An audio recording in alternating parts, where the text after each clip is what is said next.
Hello, this is Crystal Racing here with the 2021 Emilia Romagna Grand Prix qualifying report. And in an amazing qualifying session, Lewis Hamilton took pole position in what has to be a Mercedes that has definitely now lost its speed advantage from last season, thanks to, of course, the reduction in size of the diffuser and the reduction in size of the floor for in this year's regulations.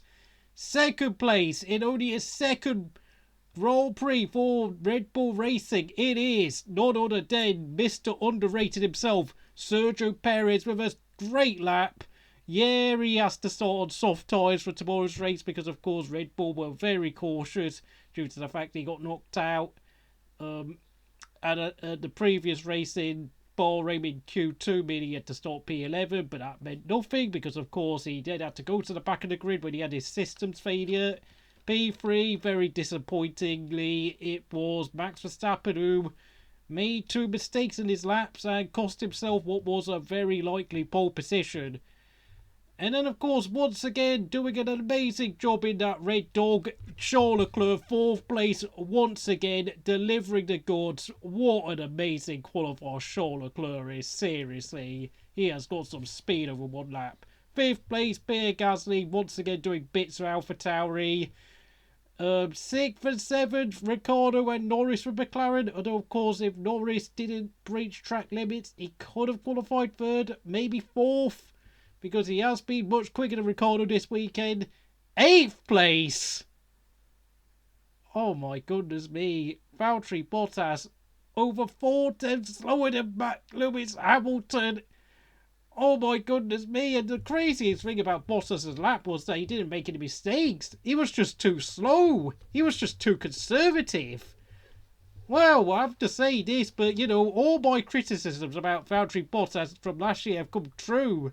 Every time I say he's too conservative, his racecraft is bad, and, if the field closed up, he would be in trouble. Well, would you look at that? He's already it's only the second race of the new season, and he's already in hot trouble. Ninth place, an impressive qualifying performance in that Alpine. It is Esteban Ocon out-qualifying Alonso by over half a second. And I've got to say this, I don't think Alpine are going to score any points tomorrow, but Ocon can feel pretty good with himself because he did put in, for once, a very good qualifying performance. Something he didn't quite manage to do last year whatsoever, really. Because, let's be honest, he was heavily dominated by Ricciardo in 2020. 10th place, once again, doing a solid job for Aston Martin, Lance Stroll. 11th place, and of course the first of the cars who didn't get into Q3 with free choice of tyres, Carlos Sainz. 12th place, George Russell. Bad news for Valtteri Bottas. Bottas qualified closer to Russell, not only in terms of positions, but also in terms of pace to George Russell's Williams.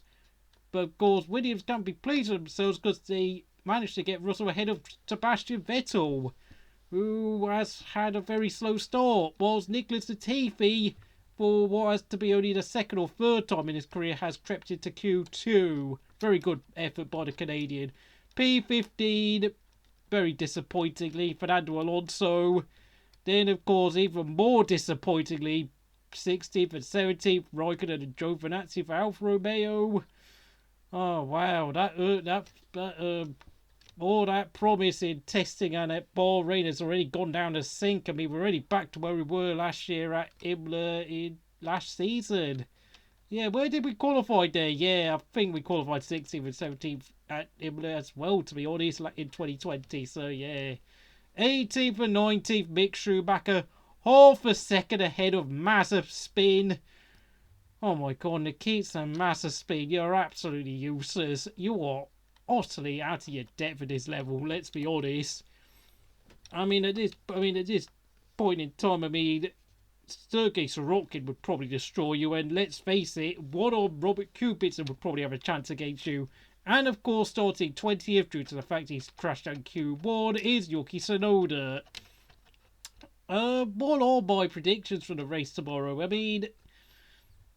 the first time in about Well, okay, I know some will say 2020 Abu Dhabi, Red Bull had two cars up there, but of course that was Albon's last race for the team, so too little too late. But for the first time in 2 years, Red Bull have got a proper number two driver in Sergio Perez.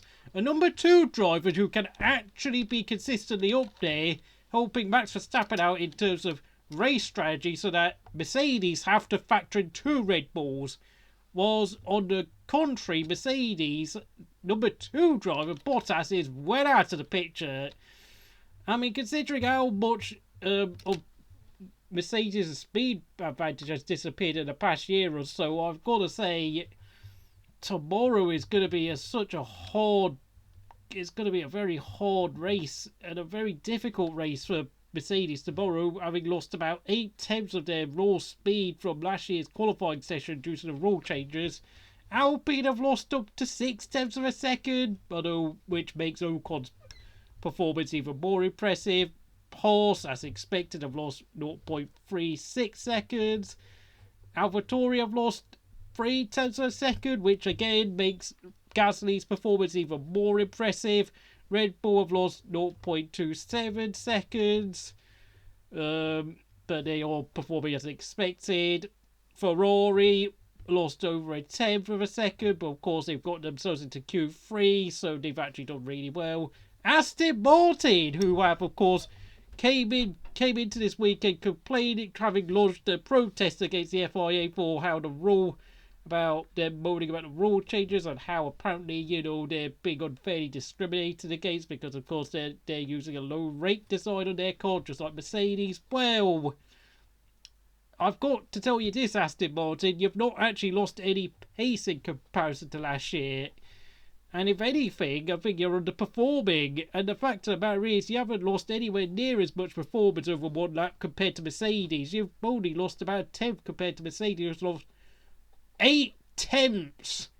As Alfa Romeo have only lost about 0.021, but of course with a lot of cars having managed to close the gap to Mercedes, that really is not impressive whatsoever. I mean, I suppose we've made the third least amount of time lost, but really, 16th and 17th is just abysmal. Like, come on, really. McLaren, 0.012 seconds slower, no difference. But of course, this year, they've got both cars into Q3 compared to last year when they both got knocked out in Q2. And of course, with Norris, they could have actually gone much faster than last year if it wasn't for the fact his lap time got deleted in Q3. And of course, Williams are the only team who have actually improved their pace, 0.02 seconds. Very impressive. Very, very good performance by the Williams team. Yeah, but how do I think tomorrow's race will pan out? Well, this is a very narrow circuit. There's not much room for overtaking like we saw last year. I'm pretty certain Alfa Romeo are going to take a gamble on strategy once again because let's be honest, our car is a dog and it's just really slow. I mean, the fact that all that Alpine had to do was just whack a load of updates on just to get in front of us is pretty embarrassing. And likewise, Williams, all they had to do was just a load of updates and they're much faster than us. Yeah, we're going to have to try and play the long strategy again. And this time, actually really make Kimi run deeper in tomorrow's race. And actually hope a safety car appears late on in the race. But having said that, I wouldn't get my hopes up too much. But let's just fingers crossed. Because in terms of actual raw speed, we are struggling quite a fair bit. Bottas. Oh dear, I don't know where Bottas is going to finish. I mean, when we take Bottas's speed into account over the past 18 months or so, he's been pretty mediocre. He is very tentative and cautious when it comes to overtaking. I think he's going to finish 5th tomorrow. I mean, tomorrow's race is going to almost certainly be a fight between Lewis Hamilton and the two Red Bulls. Charles Leclerc and Gasly are going to be fighting out for 4th, 5th and 6th with Bottas. That's going to be interesting to watch. I think the McLarens are probably going to be squeezed out, probably finish 7th and 8th. And then as for ninth and 10th place, it is anyone's guess. Not only Ocon and Stroll are in contention, but you can never count out Carlos Sainz, potentially Sebastian Vettel, and I think Alonso will play a factor, but I don't think he'll score a point because he is too far back on the grid.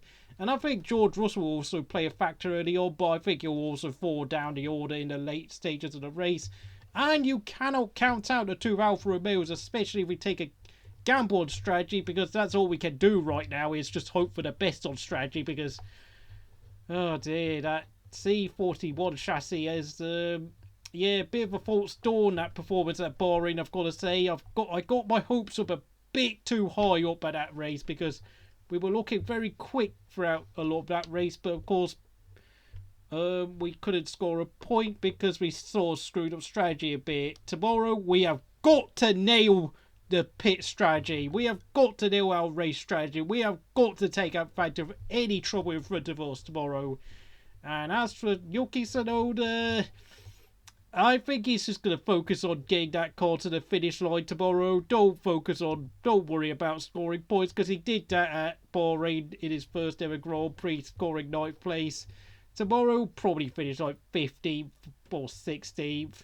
As for the two horses who, well, I don't really care, to be honest. I think Mick Schumacher, carry on what you're doing. And Nikita Mazepin, just keep the car going in the correct direction for once, because at this point in time, I mean, we could literally just drag Sergei Sorokin into your horse, and he'd probably go quicker, and probably someone like Stoffel Van Dorn, and maybe, dare I say it, possibly even Jolyon Palmer, because right now at the moment you are looking really poor in terms of speed, pace, consistency. You are really looking woeful. So if you enjoyed this video by Crystal Racing, do all the usual stuff, and I'll be back again for tomorrow's race review after the race is completed. Thank you, and goodbye.